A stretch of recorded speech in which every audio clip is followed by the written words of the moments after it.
Nous examinons donc aujourd'hui un projet de loi visant à renforcer notre dispositif de lutte contre le terrorisme et à endiguer le phénomène des départs de ressortissants français candidats au djihad.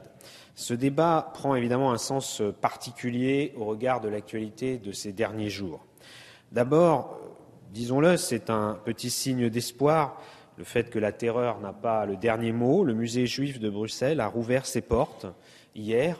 Et en même temps, on ne peut pas oublier, évidemment, qu'il y a 4 mois, Mehdi Nemmouche, citoyen français formé au djihad en Syrie, y a abattu froidement 4 personnes. Ensuite, nous avons appris la décapitation du journaliste britannique David Haines par le groupe terroriste, dont on ne sait d'ailleurs comment l'appeler, qui s'est autoproclamé État islamique en Irak et au Levant, mais qui n'a évidemment d'État que le nom et qui détourne d'ailleurs l'islam au profit d'une vision intégriste et guerrière. Cette exécution, la 3e du genre en moins d'un mois, pourrait avoir été d'ailleurs perpétrée par un bourreau de nationalité britannique. Enfin, Monsieur le Ministre, vous avez diffusé hier dans la presse des chiffres relatifs à ce que l'on pourrait appeler la filière française participant au djihad. Selon les services du ministère de l'Intérieur et du ministère de la Défense, j'imagine, 930 de nos concitoyens sont impliqués de près ou de loin dans des activités terroristes en Irak et en Syrie, soit une augmentation de plus de 50% en quelques mois. Face à ce constat, nous ne pouvons que partager l'analyse que vous avez faite quand vous avez dénoncé, Monsieur le Ministre, une menace inédite par sa nature et par son ampleur. Parler de menace, d'ailleurs, ne doit pas alimenter les peurs, car alimenter les peurs, ce serait déjà une première victoire de ceux qui veulent justement semer la terreur. Mais il s'agit de regarder l'évolution du monde en face. À cet égard, rien ne serait pire que nier ou minimiser une réalité tangible.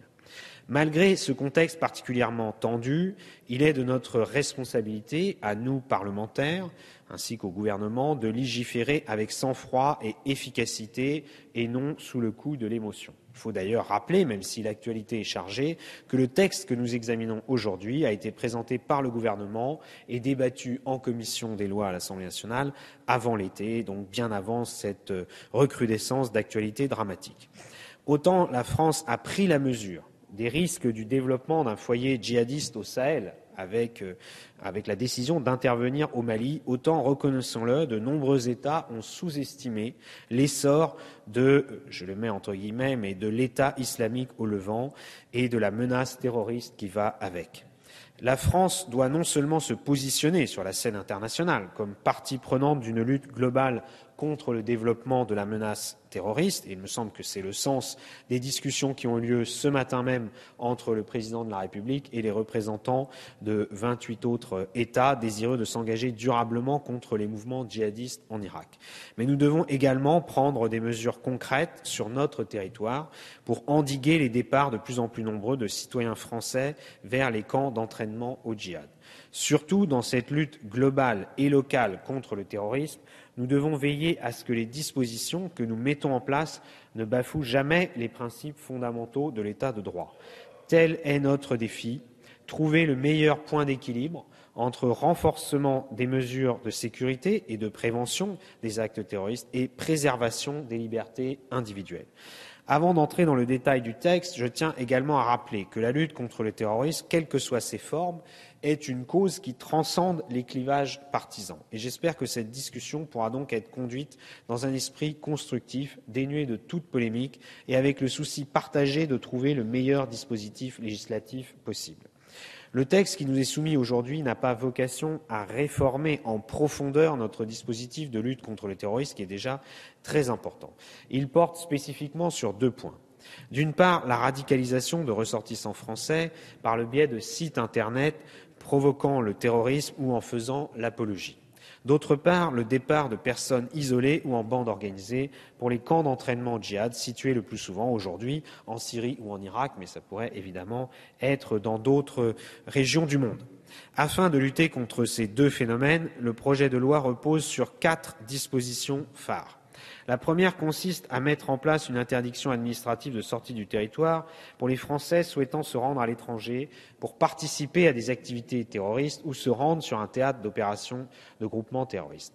Cette mesure doit avant tout permettre de dissuader les ressortissants français tentés par le djihad. Elle renforce par ailleurs les outils à disposition de nos services lorsque ceux-ci ont identifié une personne jugée à risque.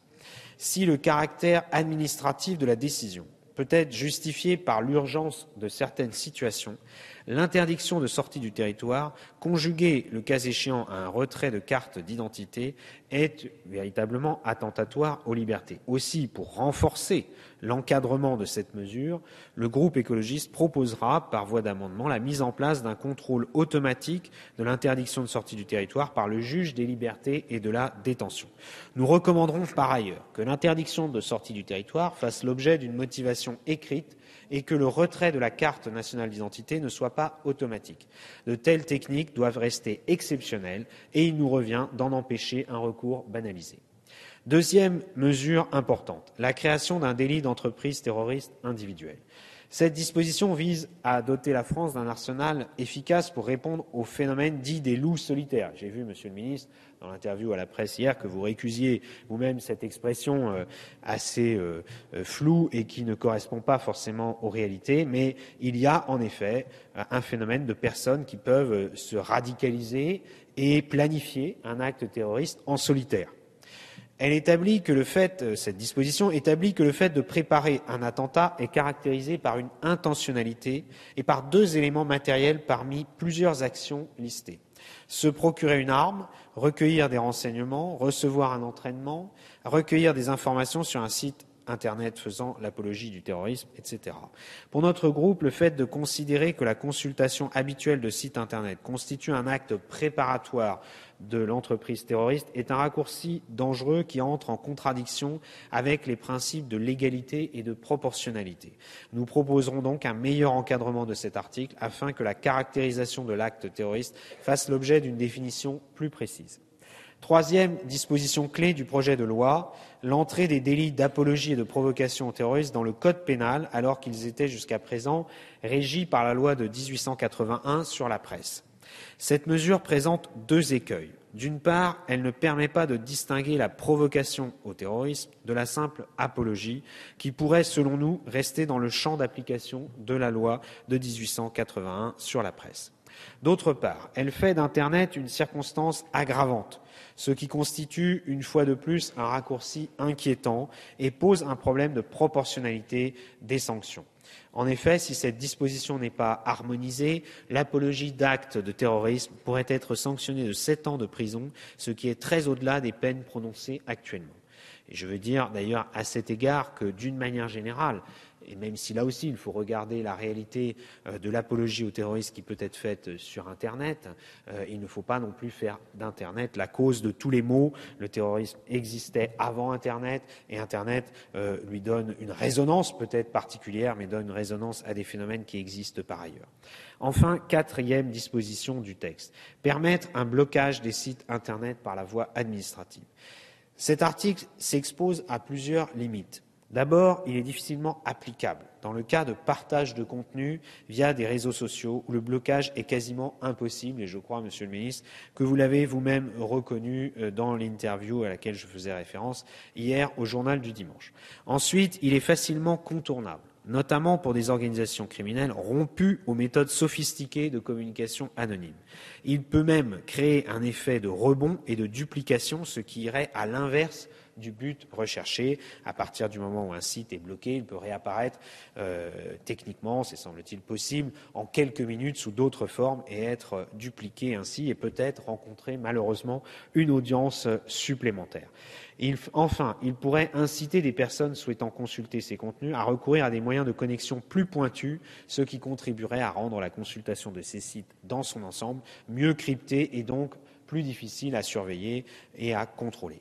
Monsieur le ministre, comme vous pourrez le constater, plutôt qu'une posture d'opposition pavlovienne, notre groupe parlementaire a fait le choix du débat et des propositions.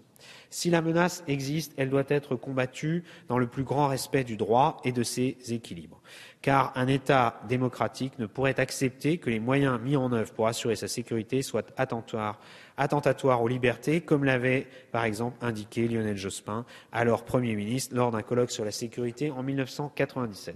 C'est dans cet esprit et avec le souci d'amender le projet de loi afin de le doter de certaines garanties supplémentaires, de certains garde-fous, que le groupe écologiste abordera ce débat.